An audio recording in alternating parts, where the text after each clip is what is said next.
ready? We're ready. All right.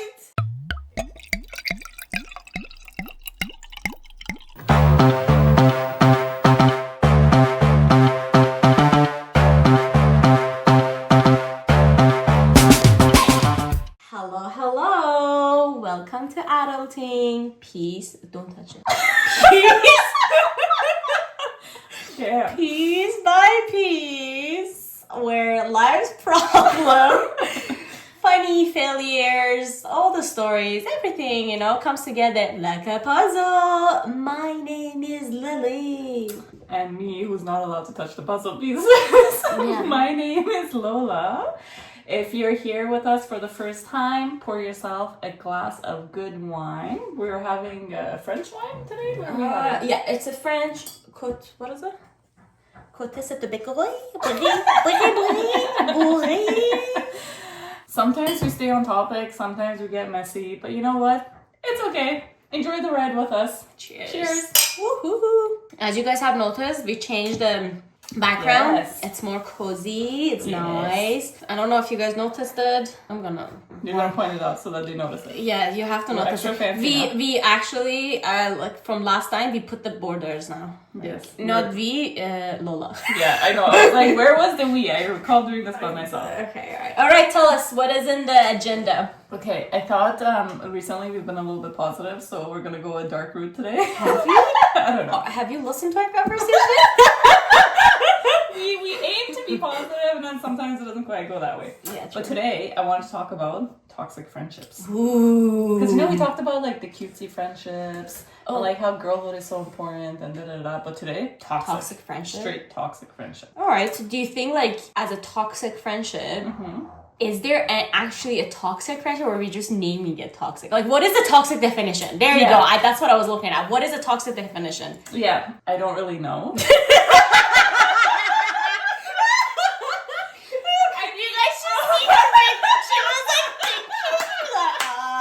Okay, but like I agree, because I think toxic is a pretty dramatic word. So I think probably at one point when it started to become like a term to be used in therapy all the time, it was probably being used for the right reasons. Okay. I'm assuming. We can confirm with a therapist. It's not me. But now I feel like we use all these like therapy terms really commonly for things that they're not. So I think probably nowadays when people refer to toxic friendships, what they really mean is like a bad friend. Okay, or like yeah. a situation that was bad. I think a lot of times it's that. Whereas sometimes it's genuinely toxic. Like I can say from a personal experience, I've experienced bad friends, intentional or unintentional. Oh yeah, the one that you told me to like. Correct. Yeah. Like, Yeah. don't That was unintentional. block. That was just, yeah. If anything, I was the bad friend, I guess, that time. But then there's also like toxic friends who like literally are bringing poison into your life. And I've also experienced that. Yes, you did. So, Yes. I don't know, maybe people can tell us what they think. Yeah. They would Do also you define think it. how do I put it? Are they just a friend? Is it just going through a situation? Yeah. Or they're just like that is it like a factor? toxic like the red flags right away, or just a sneak up to you? Yeah. Because I feel like in my situation, Okay, maybe give us a story. Okay. Because then that might actually help us like... So I didn't know what is a toxic or bad friend is, honestly. I feel in my case, it just sneaked on me. Like, I was like I don't say I was a girl's girl, but I always try and be cautious about womanhood. We always try, like, I don't know if you noticed, I always try to have woman's back. Yeah. Like I'm like, woman, Definitely. girl, like any female, I always try to have their back. Yeah. And I always try understand them. So for me, I still don't know what I did wrong. And the story you're gonna tell? Okay, So this situation, I got blamed of being in part of my friend relationship. And it was I'm part of the...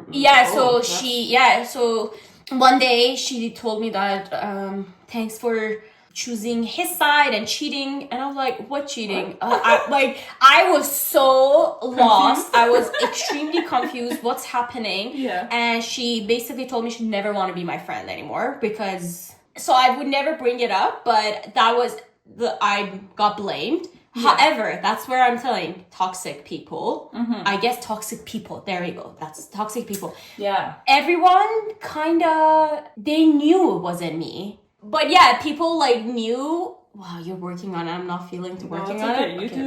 You do you.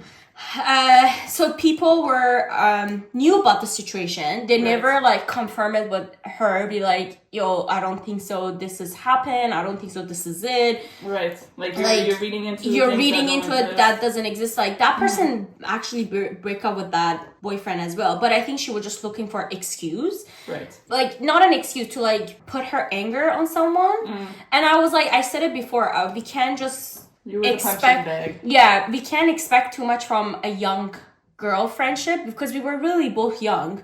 I just got I was like a person who got thrown under the bus. But I was more mad about other people because we were a group of friends for not taking my side or bringing sense to this person's, you know, be like, I think you're reading it too much, I don't think so. This is another thing, I don't even remember the boyfriend's name. That's how irrelevant. That's how irrelevant he was in my life. I didn't even know. Like maybe I met him once or twice, but to just go and have a relationship with I was shocked. I genuinely, I'm like, what did I do that? There was probably a time you guys hung out and you were like being fun and friendly, and then like they went home and they argued and he was like, why can't you just be like Lily, like she's so fun, you know? Like sometimes this is what happens. It's like these side conversations that you weren't part of it to, and then it gets misinterpreted and blah, blah, blah. But for me, that's what I mean. So I think like this was a toxic situation, which just like ended it. However, I feel like a lot of people had a part of it too, like because everyone put their hands out of it. They didn't want to deal with. They didn't want to deal with both of her. You know, honestly, I feel like it would have been much better for people could have come in and solve it, but calm the situation. Because like I wasn't this calm either, because I actually took it really hard as well. Well, because it's kind of offensive. You're like you're accusing me of something that I haven't done, and it's not like it's not an easy thing, especially as someone who is a girl's girl, like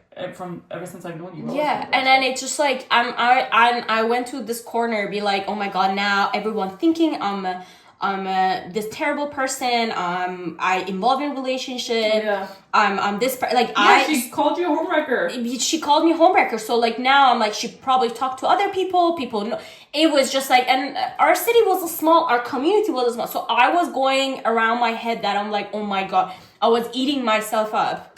And it was, and no one ever checked on me. No one came and told me like, are you okay? Like, because it was just like a group of friends. We were a bunch of girls. And no one checked on each other. It wasn't like, you know, some in our group of, me and you, we have a group of friends. You are the main contact, okay? In this group of friendship we had, we were all each other's main contact. Like we didn't have one designated person, like, you know, connecting all of us. I did not choose this role, first of all. I was assigned. You were assigned. So that's what I mean. I'm like, it's not like they're not friend with me. Like, you know what I mean? I had sleepovers. I had a lot of stuff. Like, it was a lot. But maybe I was too much too. They didn't want to deal with. Like, now, I think a lot of times people just don't want to get involved. Like, that's also, which to me, like, sometimes is a bit cowardice. It's like, I don't know, you should get involved sometimes, but I think very often people just don't want to. Don't want to deal. Because I feel like maybe that was another, again, I don't want to think about or put too much pressure on that younger generation, like younger self of us, because as I said before, we were young. I feel like the expectation of us being a young girl to have each other's back, that's really hard. So that's where I feel like toxicness sneak up on me, and I didn't know what hit me. Like, where did I got hit from? Like, it came out of nowhere. It came out of nowhere. What is happening right now? I think there's a term that I was like looking at. It's like energy vampires. Have you ever heard that term? Energy vampire. Yes, I have. So like people suck up your energy, and I actually. But to me, like, I don't know that I would call that toxic. To me, that's like someone who has like their own internal battles that they haven't like figured out, and they just like drain energy out of you. Don't you think that's another toxic too? I think it becomes toxic because you allow it to go on. Like you can step back. Yeah, like they're not going to me like.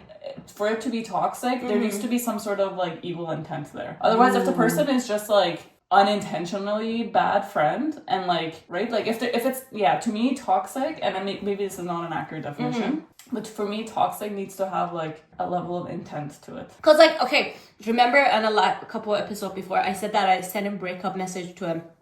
That friend did drain my energy, and I feel it became a toxic later. So I think that's another example I could say that like drain my energy and then is just like toxic to me in any shape or form. Yeah, to me that friend was also like in evil. It for the gossip and loving it. Yes. You know, like I'm here for the entertainment. I'm here for which is toxic. Which is toxic. Yeah. I'm gonna give you my extra toxic. Yeah, you are you sure you just to like explode bomb. I had and you know the funny thing is, like, I said this to myself before, but like I have this issue where I have a good like gut feelings about people. Like if I meet someone once and I don't like them, you give them a chance. Eventually I'll figure out why I don't like them. Like they will always eventually prove to me why my first instinct of that person was bad. But younger me, and by younger me I mean up until like a year and a half ago. It's very recent. Baby Lola, like last year. Recent learning experience. I think because I grew up around certain family members that were so like dramatic with their emotions, I had this idea that like emotions are a bad thing. So anytime I made decisions about things, I would try to be like the most logical about it, which sometimes backfired and I did the most illogical things. But anyways, is illogical a word? I don't know. Someone correct my grammar. We can make it a word. But so for me, like this idea that, I have this gut feeling about something, it's like, you're basing that purely on emotion. So I would actually completely ignore that and just like go with it. Like ignore my gut feeling, because to me it was like, this is a purely emotional response. Through therapy in recent years, but that was your gut feeling. Yes, I've discovered that gut feeling is not necessarily like an emotional response. It might just be that you're picking up on certain cues that are like flagging something in you. Maybe like a red flag. Yeah, it hasn't happened often enough for you to figure out why. Like maybe you need time to process what those things are. So it's not necessarily just a pure emotional response. It could actually be very much based on like my subconscious being aware of what's wrong. Anyways, so I'd say in the past, a lot of times I'd meet someone, I wouldn't like them, I'd ignore it. So this friend in particular, I'd known for many years, I guess through like family, friends, and community stuff. And I literally never liked her. Like, she always gave me this weird vibe.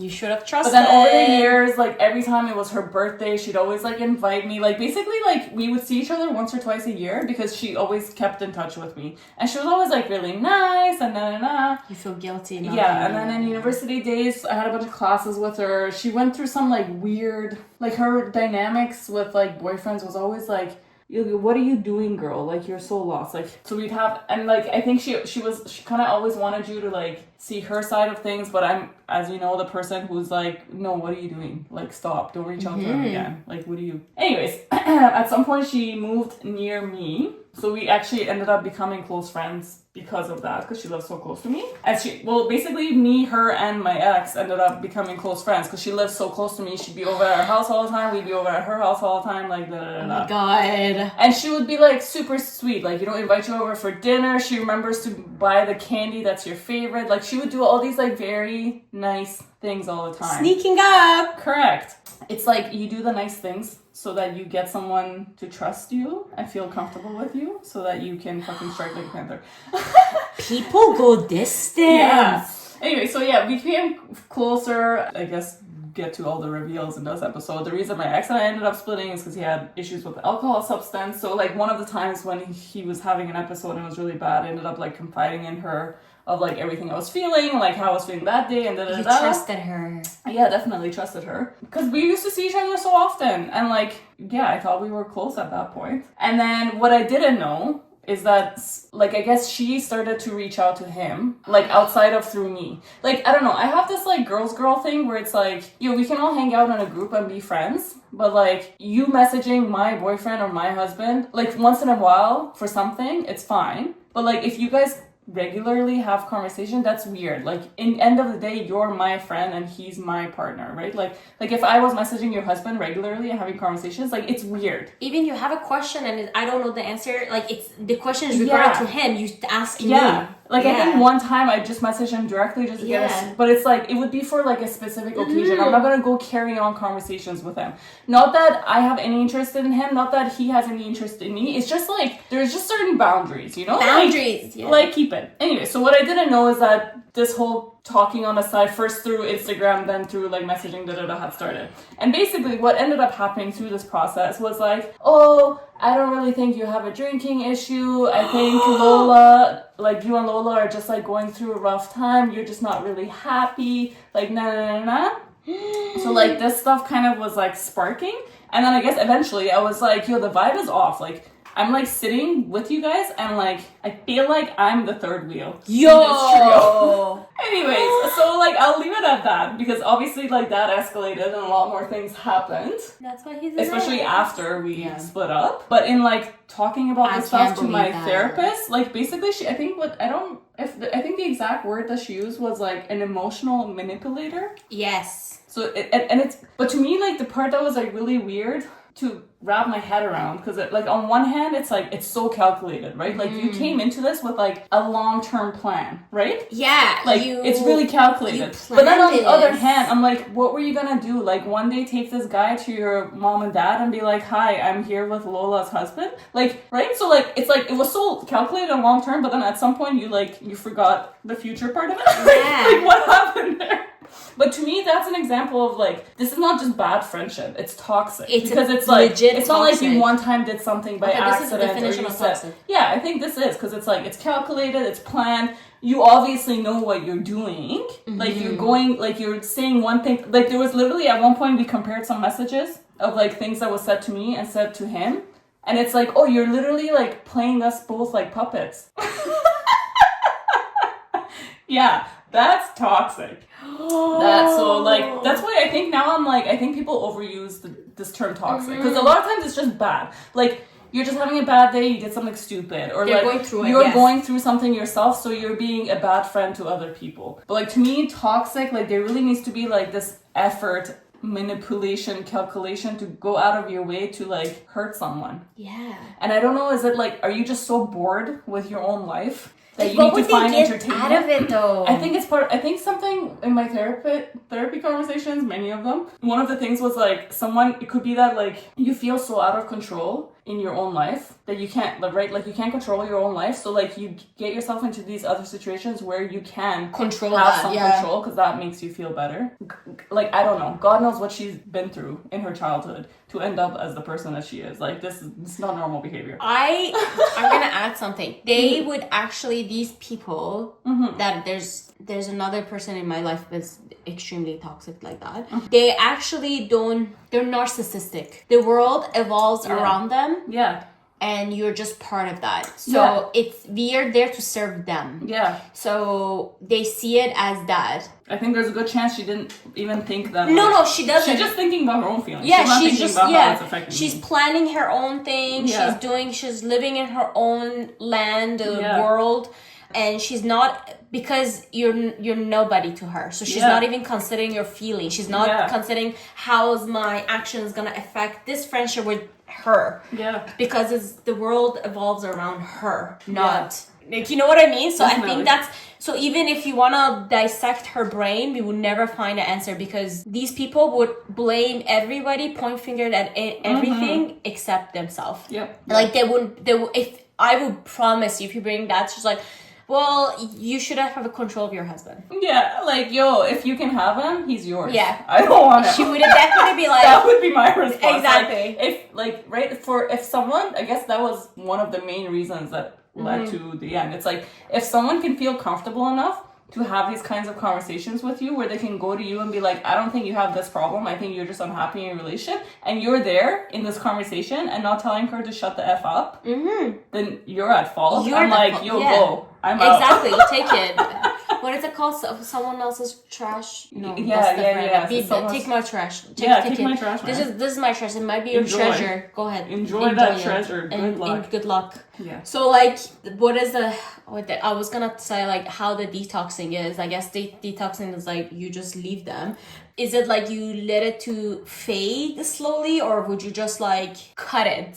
In my case, I legit send a breakup message. I'm like, I'm done. I'm not letting it, because some people, like in my case, another friend, I tried, but that person was not getting the hint. I tried to let it fade slowly, nicely, but it was not. So I had to like cut the cord, block and delete. I mean, I think ideally you should kind of always do that, because with people that are genuinely being toxic, it's not like you can talk sense into them. So like, why would you even waste your breath trying? I think. But I think it's hard to do that, because I don't know, we have this human thing where we're like, I want answers. I want to understand why this happened. Do you think, have we ever been the toxic one? Have I been the toxic one? Both of us, like. I don't think so.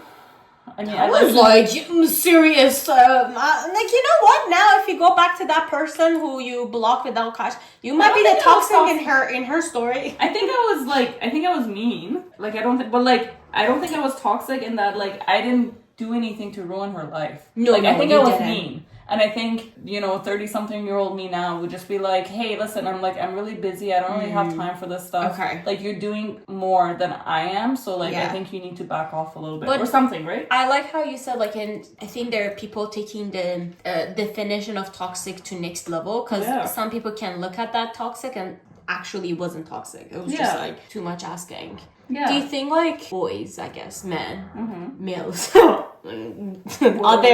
other whoever they go through toxic, do you think they have a toxic friendship, or do they even realize the friendship is toxic? Because I feel like this whole thing, like for guys, I feel like a lot of times it's like, yo, you're pissing me off. Yeah. Like, right, like they're like almost like more upfront about things, or they also just don't go into as much like personal details, which I think is what makes friendship with like male to male friendship boring. And on one hand, I pity them.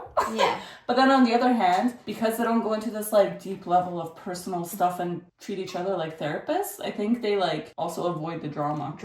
I had this conversation with my therapist, and he gave me such a good insight, and there's actually study have done on this. Yeah. So girls, I'm quoting, I hope I'm quoting it right. So girls and boys, they're a soccer game. Girls played it and boys played it. It's just like a soccer game. Yeah. So there's situation happen, all the men, they come together, fight it, and they're like, they come to the point they're gonna beat each other up. Yeah. But they don't.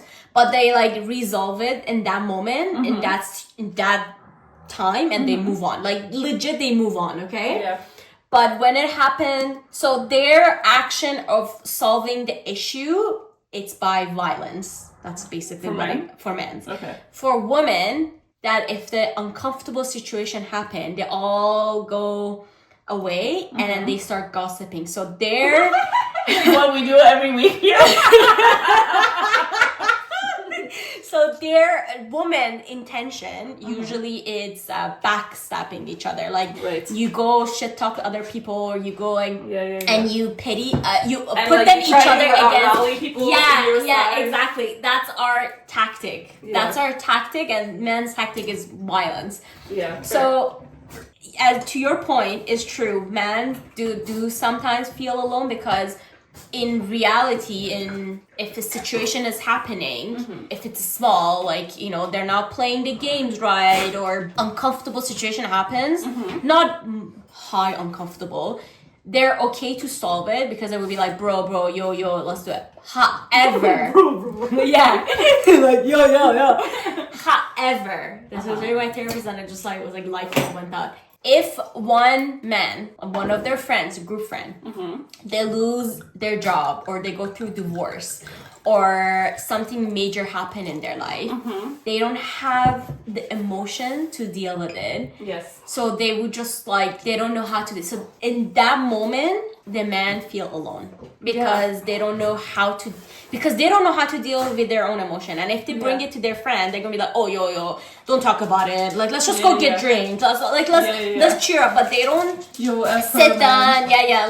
They don't sit down, because we do that. We say but we sit down and we talk about it. We we let you to tell us everything, and yes, we shut down, like, or we like dissect that other person, but we let you to share your emotion.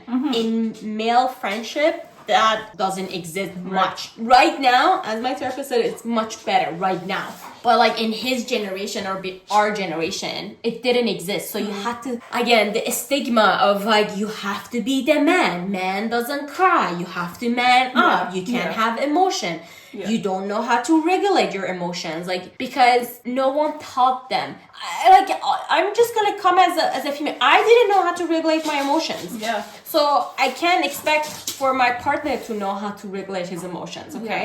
But I have you. I come to you and I like talk your head off and you like calm me down. But where would he go? It's true. Where would he go? Like, if he brings it to me, it pisses me off more. Like, you know? So that's where my whole thing goes up and down. It's like, so where is his like, where does male's toxic friendship goes? Like, this is where my partner was sharing me. He had a really, really toxic friendship. It took him, because another thing, they have this feeling of sad for one another if they like, you know, they have this word like, oh, it's okay, like whatever, like let's just like go and have like the guy is going through this, or let's just go get a drink, let's just go for a car ride, let's just play video games. They try to, but they're not resolving each other's emotions, but they don't need to even resolve it. They just don't listen to each other, you know? They're not listening. But isn't that like a typical man thing? Like, they say, like, if you talk to your partner, they're always trying to solve it. And like, as women, our thing is like, I don't need you to solve it, I'm just trying to vent. Like, just hear me out. Where, so like, maybe I guess they also do that with each other. They're trying to solve it, but then they don't know how to solve it, so then they're like, yo, just don't talk to me. Like, oh no, just like don't talk about, like, can you zip it? Don't just, I don't want, I'm already had a hard time, I deal with my own issues, now I have to listen to you. That's where they come, you know? But he broke up with it, like, he actually like completely blocked that person, because he's like, I put up with him too much, and I just one day didn't know how to deal with it anymore, and I just blocked him. That's how he like described it, because that in some sense. But that was like a really thing. I'm like, wow, how does males go through a toxic friendship? Because there are actually some males are toxic. I see it. I'm like, why are you like not? Why are you? Why are you friend with that person? Like, why are you like hanging? But to me, like, that's not toxic. That's just like... No, it's not toxic. It's just... that's what I mean. He doesn't realize the other person is toxic. That's what I mean. Okay, Like, male don't see it. Do you know what I mean? They don't see the red flags. Or sometimes they have a toxic partner. They don't see it. Do you know what I mean? And just... Or they have a toxic parents. They don't see it. Like, it just... I think, like, male's mind, they just wired linear way. It just... to B, like just one point. There's no waves, like, you know. So I think that's... I understand where you're getting at now. Agreed. Definitely agreed. No disagreement there. Thank you. I'm like, please do not back this up. Like, please. No, I get what you mean. That's where But like, so I guess I would say, like, for the same reasons, like, I think sometimes you just need to experience it on your own. Most of us humans have this. You can listen to as many stories from people that you genuinely know about people being toxic, blah, blah, blah. But I think very often, until you really, really experience some level of toxicity on your own, you're just like, la, it's not real. Like, I'm smarter than this. I wouldn't fall for this, right? Like, you're in denial. You're right. Yeah. Like, you think you're better. Actually, that's what it is. I think we all think we're too smart to fall for things like this. Yeah, that's true. And like, you actually, I'm 100% that person. I think if you, as an outside, like as a friend, if you come to me, not to pat myself on the shoulder too much, but I think I'm pretty good at being like a therapist to other people. Are. Yes, like, I think I can be quite logical. 2 minutes ago, what I said is that this should be another side hustle for me. Yes, I should be a therapist. I think I'm good at seeing both sides. Even if I'm only hearing one side. I give good advice. I consider the like logical route and the emotional route. But like, me following that advice? No, you don't. I know you didn't. What do you mean? As I said it before, I always leave 1% out. Like, have you said it before? I'm not sure if you've said it here before. Explain to us your 1% out. Are you sure? I haven't said it before. Wow. Okay, I'm gonna say it. So I always leave 1% out in my any relationship. Doesn't mean friendship. I think I said it. She's saying she doesn't fully trust me. I think we talked about this. This is the reveal. Yeah. I have to leave that 1%. Shame. But the thing is, okay. Shame. But the thing is, I do trust you. I can't say 100%. The thing is, 99.9999% trust me. I reveal a lot of. I reveal everything to Lola. I do. She knows a lot of details of my life. And one day, I'm gonna use it all. No, I'm not. Like, I tell her needy to greedy that, like, everything. Like, you know the situation that I messaged you were peeing your pants. I do. But it just, like, for me, okay, I try my best. Okay, yeah, I think I'm lying to myself. Yeah, I know. I'm just trying to see how you're gonna twist the story to make it make sense. I'm just trying I think I'm lying to myself. That's a part of I'm trying to lie to myself, but I do trust everyone 100%. But also no 100%. No 100%. I think that's just wow, I just realized it. I think that's just lie I tell myself because I want to feel not off guarded, like, you know, not caught off guard. So it's like a safety net that I'm building for myself, but I know it's a lie, kind of, because I'm telling this lie to myself, which I don't know how I'm trying to dig myself out of this, but yeah, I'm still continuing to listen to see how I'm digging. Yeah. Let's dig. Continue, please keep digging.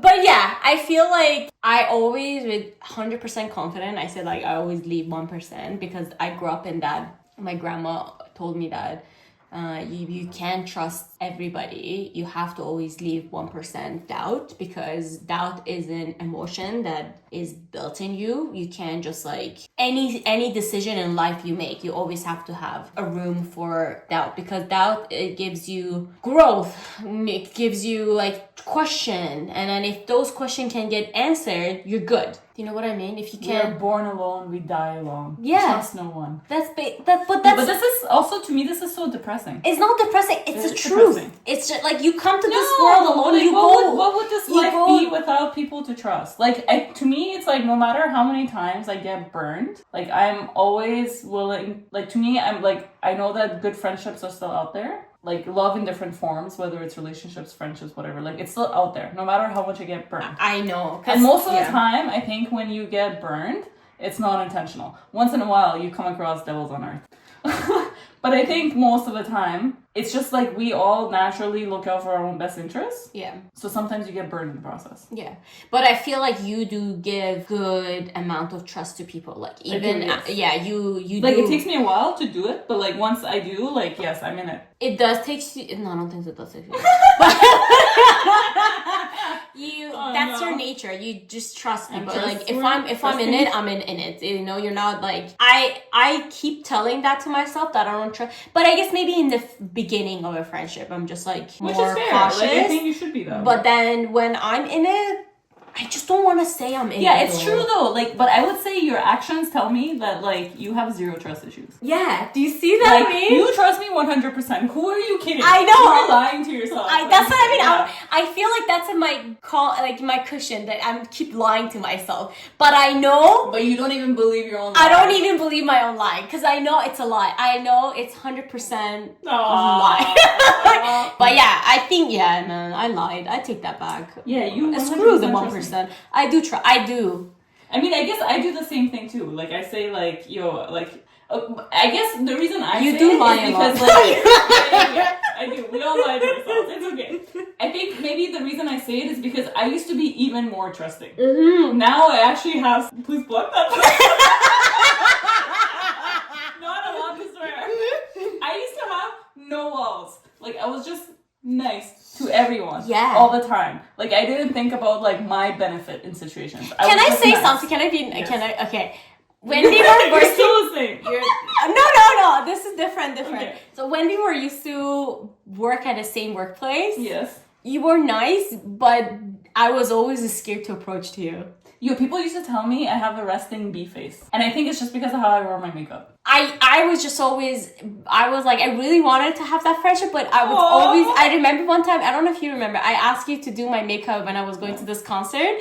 You sat down and you did all, and then I was like, can you do it from the stand you were? Yeah. And you're like, no, this line is not good. So you take me to another. Oh yeah, Clinique. I was like, Clinique makeup does not work on our skin tone. Yeah, and then you took me to Lancome and you did my makeup there, and you took me Estee Lauder's foundation. You took every stations and then you did my makeup. Yeah. And yeah. And see, it was nice. You were nice, but I was so scared to like approach to you. To me, the thing is, this is actually not the first time someone said this to me.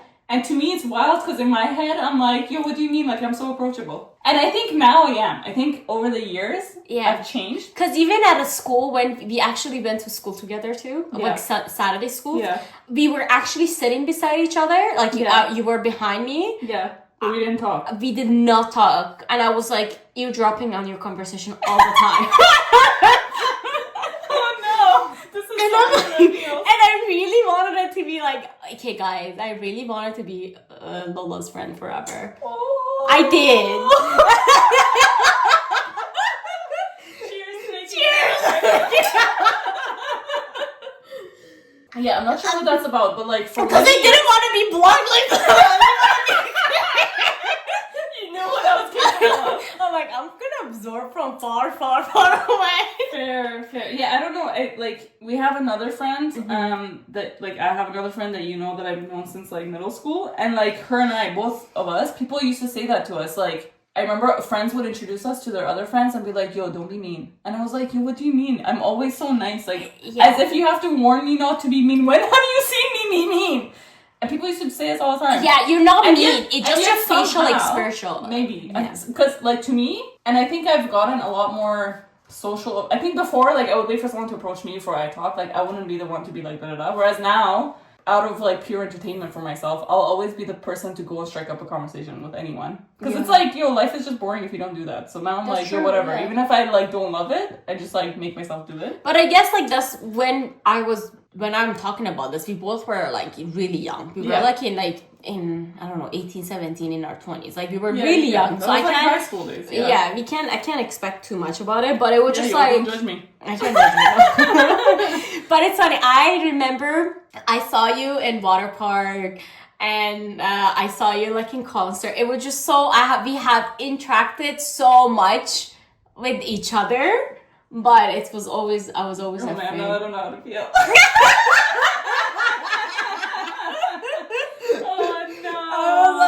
Be my friend. But it's so cute. Accept me. Aww. No, that's funny. That's very cute. It's Well, I'm sorry that I seem so unapproachable. Because, like, we even went to a family friend we both know. We even attended to the same parties and same family gathering all together. Yeah. Like, we've crossed paths. We crossed paths a million times. That's why we know a lot about each other, but we were never. Now we're unseparable. I was not the same person then as I am now. Like, I think I'm a better person now. So you've come to me in a good time. Oh, me too. Oh, 100%. I'm not. Like, this version you're seeing is a 100% upgraded person. Yeah. So maybe that's the reason. Like, you know, maybe if we had met earlier, we would have just, like. I think that's why we need to give each other chances. Yeah, maybe we would have crashed. I'm like, we should definitely learn about what is the red flag. Like, I think, like, red flags, like, when we're talking about toxics, we should talk about any situation. It could be work toxic. It could be family toxic. It could be a partner toxic, friendship toxic. Yeah. We need to learn and see the red flags and then adjust accordingly. And then, like, sometimes, like we mentioned before, it's a situation we're in. Because, like, if that situation we're in, we could just, like, move on and give each other a chance, like how me and you, like, I actually don't know how it started. We just went to my parents' house, and then after that we exchanged numbers and we became buddies after that. Yeah, I think so, because I was with my ex, and then I think we got along, and we were like, oh, we should, like, all hang out together. And then that's it. That was it. Then in the process of me going through my separation, we actually became, like, close friends. Now we are, what is it? Unseparable. Yeah. Now we sit here and laugh so much we almost pee our pants. Yeah, all the time at Costco. All the time. Like we were at the Costco. Poor people have witnessed us almost pee our pants. Yeah, man. We were at Costco aisles and we were just like, I'm like, I can't hold it. That's how bad it was. We had to sit on the floor. We had to sit on the floor because I'm like, just give me a minute to hold my pee. And so like, you're dying Life to laugh. problems. You guys tell us what you think. Do you guys agree? You guys disagree? You guys are allowed to always let us know. No. You guys don't not ever allowed. dare disagree with us. Imagine someone's like, you guys are toxic. It's a bit like, you know, we accept it. We said it. We could be a toxic. Honestly, I don't accept this. Please don't put words in my mouth. I promise you're toxic in someone else's story. Oh no. But yeah, we actually, that's a good thing. Oh my god, look at me. I quote this. You could be actually toxic in someone else's story. So, this is true. So like, you know, always try to give each other more chances. More grace. More grace. Be more humble, Lola. I am the greatest woman to have ever walked this earth. I don't know what you're talking about. Like always, tune in for Wednesdays. Like, subscribe, comment, share with your toxic friend, you know, maybe like, you know, it's like, hint, you're toxic, or you're moving toward toxicity, you know. Cheers. We love you guys. Cheers. See you next week. See you next week.